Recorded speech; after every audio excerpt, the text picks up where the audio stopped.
to see the world. It's a beautiful day. You only get one life. Don't let it slip away.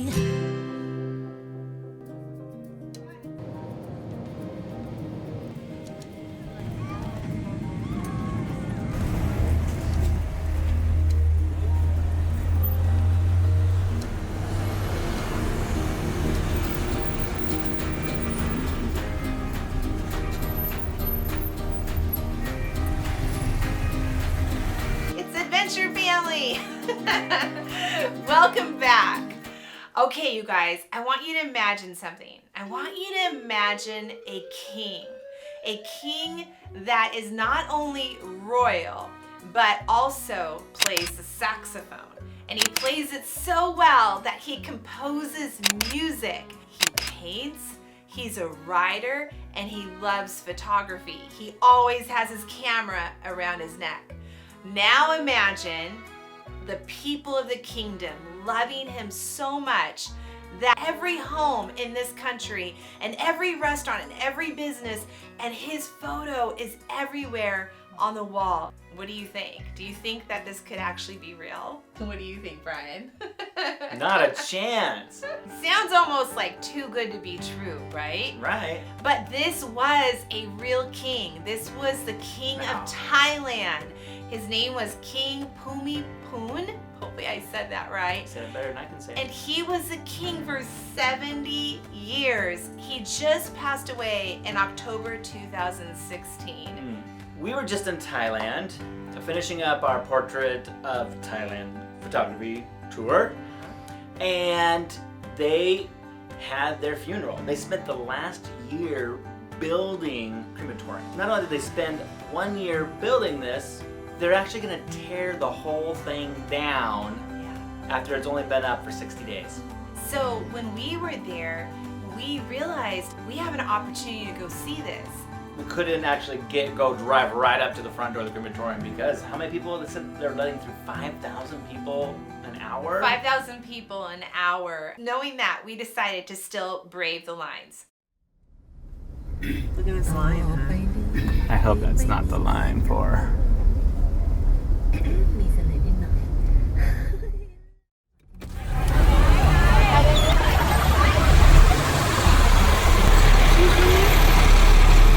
this the line to the crematorium?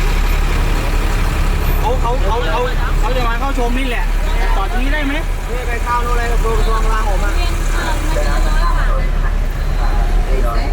Now when we showed up, the cab dropped us off like in the middle of a line on a street, and it's like 7 people, 10 people wide on the sidewalk, and it went back several kilometers. Hundreds of people. Thousands. And actually you were the first to notice that there were no other tourists or foreigners. It was all Thai people, and Thai people are shorter than us, so we could see over all their heads. And Brian was like, let's go to the front of the line and let's just see, because we had heard that there was a special line for tourists and for Buddhist monks. And so we decided to go see if we could find it. So when we saw the line there, Mira's like, oh, the back of the line's that way, Brian. Let's go back there. Do you know what's this line for?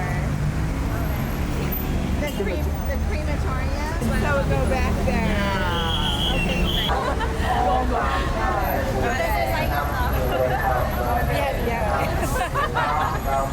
Mira, let's go this way. We gotta go. I just said how amazingly smart you were, and you still... So we'd heard that there were these 2 different lines, but we didn't see there. We only saw one line, and so I'm like thinking to myself, I didn't want to say it out loud. I didn't want people like getting mad at me.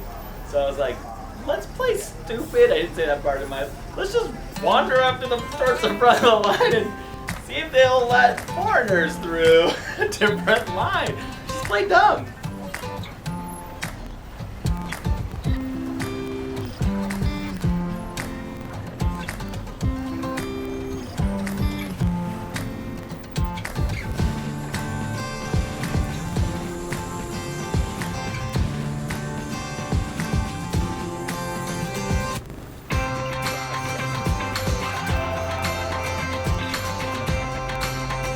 to the front of the line. line, and there's like the Thai National Guard standing there guarding this bridge that you cross over to go through security, then to go into the crematorium.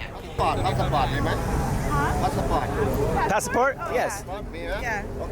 So they're letting people through the bridge, and then they're not. And then they're not, yeah. So I was like, well, let's just go talk to them. I'm sure they'll know what to do. And so fully expecting them to say, yeah, lady, take a look at the line, go to the end of the line. He was like, oh, you want to go to the crematorium? Okay, follow me. And they escorted us over the bridge and to security, and I felt awkward.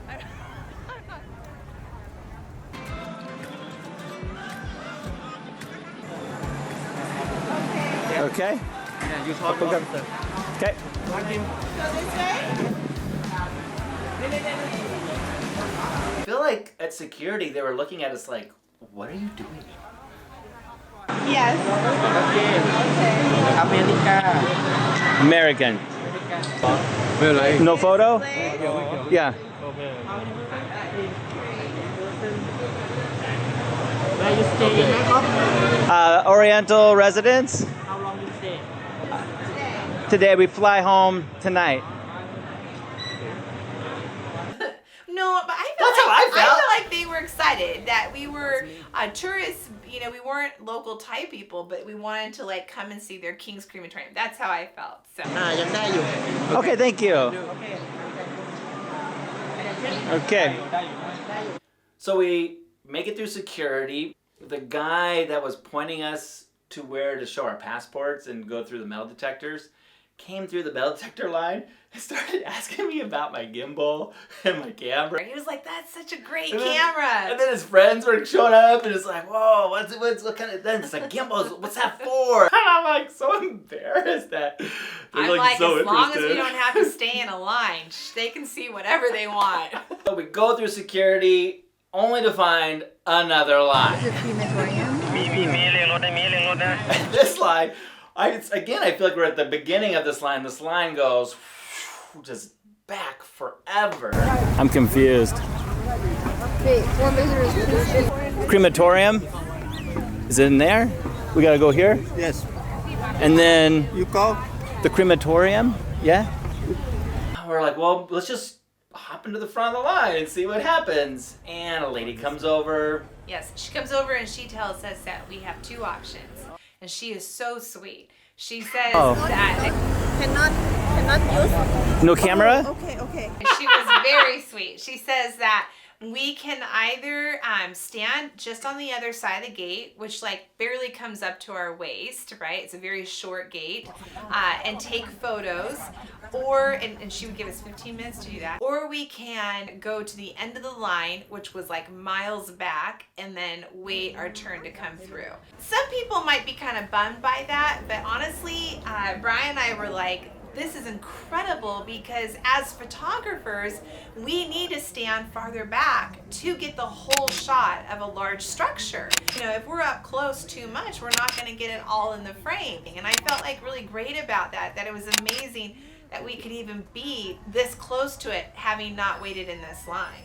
I felt wonderful not to sit in a line with 100,000 people for 8 hours in 100-degree It was really humidity. hot. It was really hot. And then to not even know if you'll actually make it through. Like, I don't know if all those people in line made it to the crematorium that day. And I think we had a great spot. We had people tell us about what was going on. The host gal who was kind of escorting us told us. Host gal. How about you just say the lady who...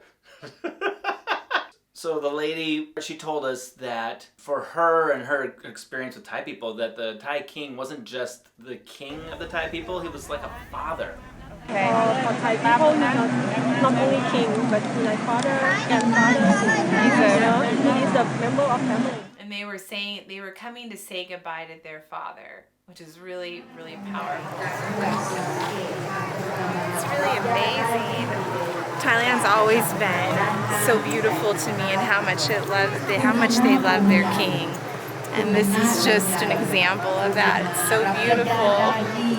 That 15 30-minute window turned into like really an hour that she spent with us. She walked us around to the side where we could get a different view of the crematorium, and it was just beautiful seeing it through the trees and how they prune the trees there.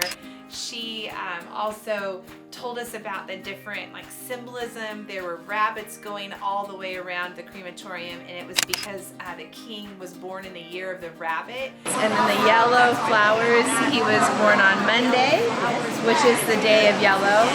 So that's why there's yellow everywhere. The different, every single detail was symbolic of the king and his life.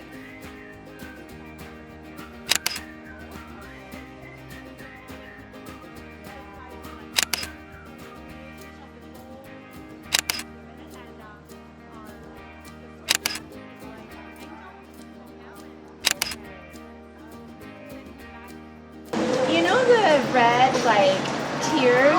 It's like it's round. What are those? Yeah. It's represent the honor of the king. Honor of the king. Yes, the highest honor is really above one, the white one. Oh. Yes. Oh. This is used only for the king. Oh wow. Oh, okay. King will have the white one and have a 9 level. 9. Wow. So all the other ones are like lifting him up, like honoring him. How we love him, how we respect him. As we were standing there, just watching the thousands of people come through, but to have a country who genuinely loved their king and all wanted to be there to say goodbye to him, waiting hours in line, and just, you know, just being so like they felt like he was theirs. Being able to see that, it inspires, I think, us to be better people too. I feel like if a king who's helping govern a country has time to work on a hobby, photography, work on another hobby, saxophone, and compose music and record music. You can actually download his jazz music on iTunes. It's amazing music. He wrote like a children's book. If he's got time to do all these different things, maybe I've got more time than I realize. Yeah. If you want to learn more about this amazing king of Thailand, check out the link below for an article that I wrote about our experience at the crematorium. Thank you for being here and letting us share our adventures with you. Just all the experiences that we have. Hopefully this was inspiring to you. Please push the like button down below, click the follow button, and ring the bell so you get emails for when we have new videos that come out. Thanks for watching. Yeah, maybe you'll come to Thailand with us sometime, huh? Yeah.